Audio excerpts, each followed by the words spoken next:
Hello, action takers.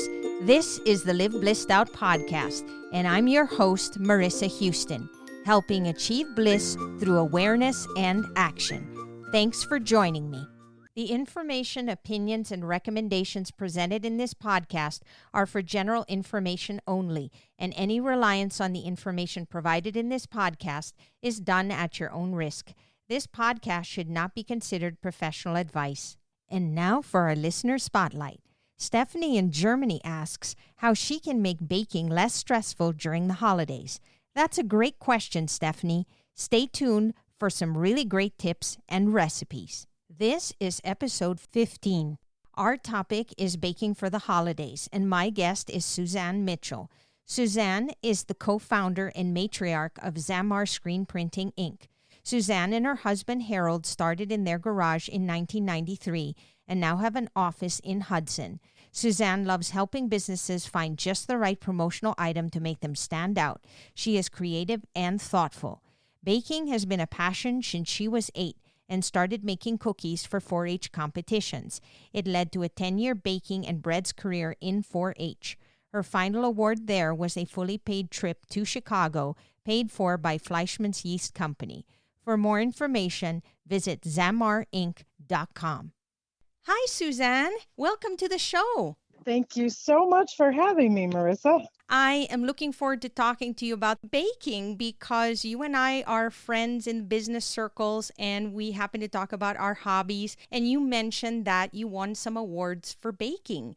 And I got all excited because the timing was just perfect. I'm doing a holiday series, and one of the things I know that everybody's going to be doing in the holidays is eating sweets. And many people love to bake for their family, but there are a lot of people out there, I think, who are intimidated by it. And so I wanted to talk to you today about how to get past that hurdle so that we can all feel comfortable baking. So how did you get into home baking? I started baking when I was really young. I have always had a passion for the kitchen. I was just fascinated watching my mom do anything and watching my grandma. And my mom was a home cook. She always made homemade meals, but it was my grandma who did all of that baking. And I'll never forget, we would always go to her house for holidays, and there's nothing like the smell of bread cooking in a kitchen. You cannot create that smell any other way. It's just so capturing. And from really early on, I wanted to know how to do it. So I was fascinated by all of her equipment, and I would watch the yeast be bubbling on the stove. She always did it in a certain container, and I just wanted to do what she did. And so she slowly started teaching me how to make her cinnamon rolls and her yeast breads, and it just developed my love of wanting to learn. And so I cooked in 4-H for about 10 years, and that's probably where I learned the most. I won the most awards through that time, and I really learned the art of baking, and it just has stayed with me my whole life. You know, you were so fortunate to have somebody to teach you how to bake, and it also sounds like it's a tradition for you, and it stirs up happy memories of your time with your grandmother. And not all of us have that blessing in our lives. So in that sense, I know that there are a lot of people out there who want to start traditions or perhaps teach their grandchildren and children how to bake, but the first step is they need to teach themselves because a lot of them are scared of baking. And so I thought it would be a great time to talk to you about why you feel baking might be so intimidating for people. I think people feel like it's so absolutely precise, and if you don't do it absolutely perfect, it's just going to be a total failure and it's going to be terrible. And I don't think that's always true. Yes, you have to be better about measuring. You can't be as willy-nilly as, say, with spices in a soup. You can just keep adding it until you decide you like the flavor. And you have to be a little more precise with baking, but it's not absolutely down to, if you're doing French pastries that are down to the minute ounce, that's a little different. But for most home bakers, it's a little give and take. You may have to add a little more flour. You can add a tad more liquid to give it a better feel. skill, but it's not as hard as a lot of people think. I think people, they just assume only people that know how to bake can do it. And I don't think that's true. I think you can start easy. You can start with no need. You can start with cookies, and it's not near as hard as people think. I think to your point, a lot of us just set such high expectations. We may look at one of these magazines, the ones where you're standing in the aisle waiting to check out at the grocery store. And then they have all these baking magazines and they look like they came from some sort of pastry shop. And then you're sitting there going, oh my goodness, that's what I need to make for the holidays. And then you set such high standards. And then when it seems so overwhelming, you wonder why you're not able to bake like that. And then you get frustrated. And I think it's about starting small. And sometimes the simplest recipes could be the most effective, don't you think?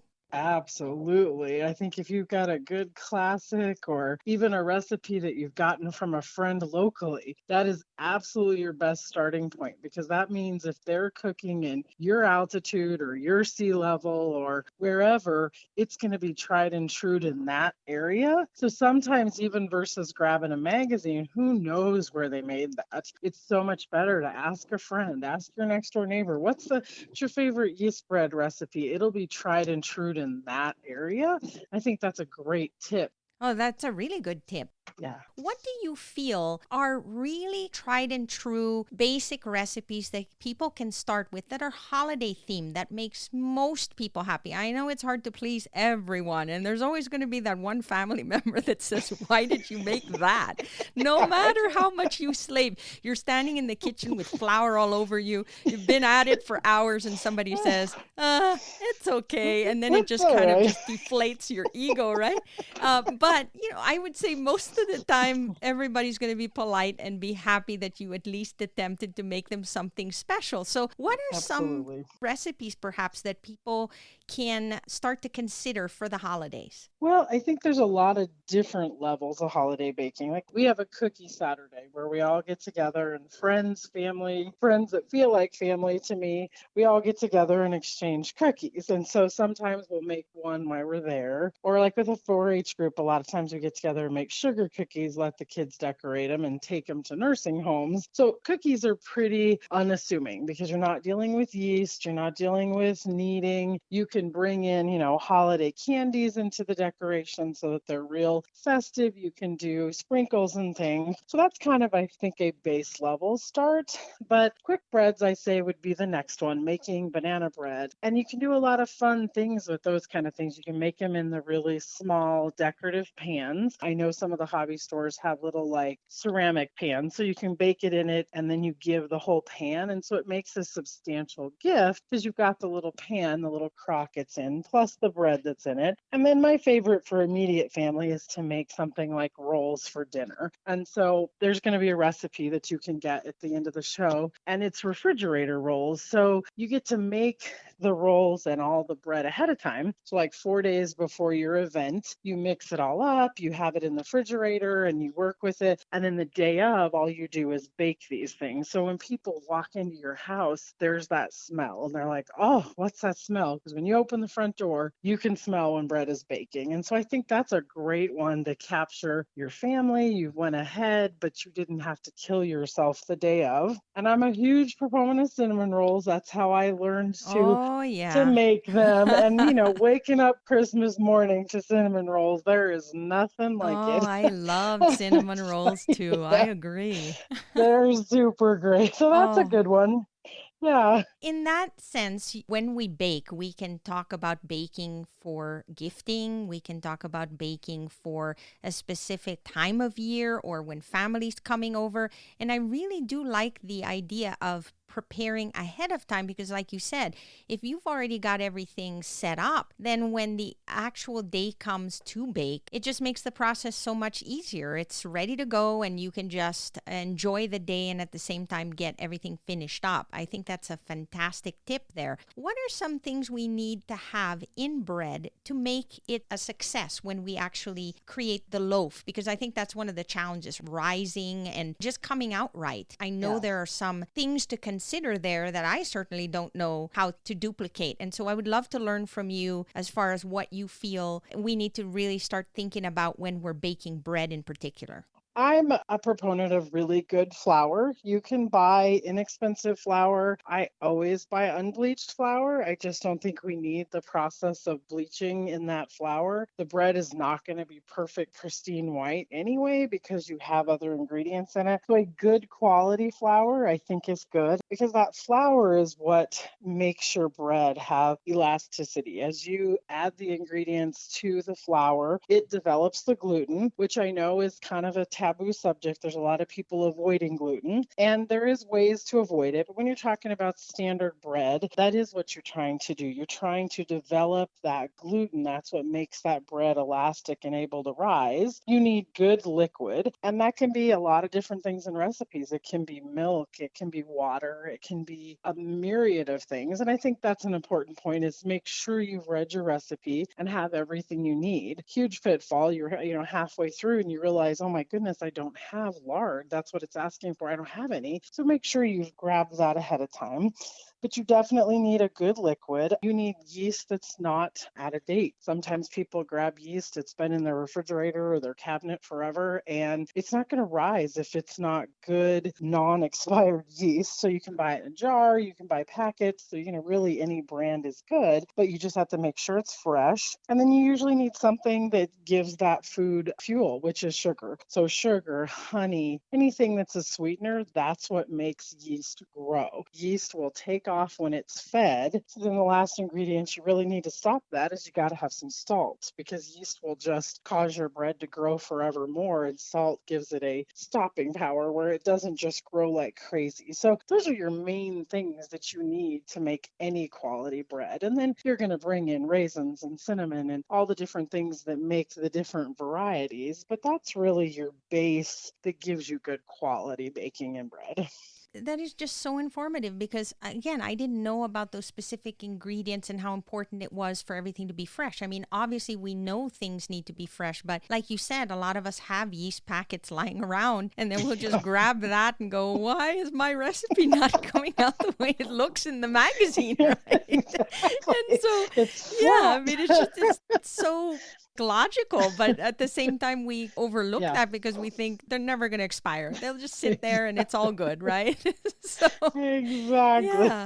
So it's really important to consider that. And that's wonderful to kind of be reminded of those things because you've got to start with the fresh ingredients, the right ingredients. And of course, do what you said, measure things and follow the recipe and take everything into account. For example, here we're living in altitude. What exactly does that mean when you're in a higher altitude area? How do you know how to adjust the recipe for that? My greatest suggestion to a first-time baker is don't try to adjust it. Just find recipes in your area. And, you can even you can look online if you happen to live at sea level, research baking bread at sea level or recipes for rolls at sea level or recipes for rolls at high altitude because it's a myriad of changes. Usually it's a little more flour, a little more your dry ingredients, and a little more liquid. But until you've tried and true and tested recipes and tried to change them yourself, you might have to make them several times. Probably not the best time when you're trying to do holiday baking to figure that out. So I really suggest trying to find local recipes. If you ever have those cookbooks that you got from church fairs or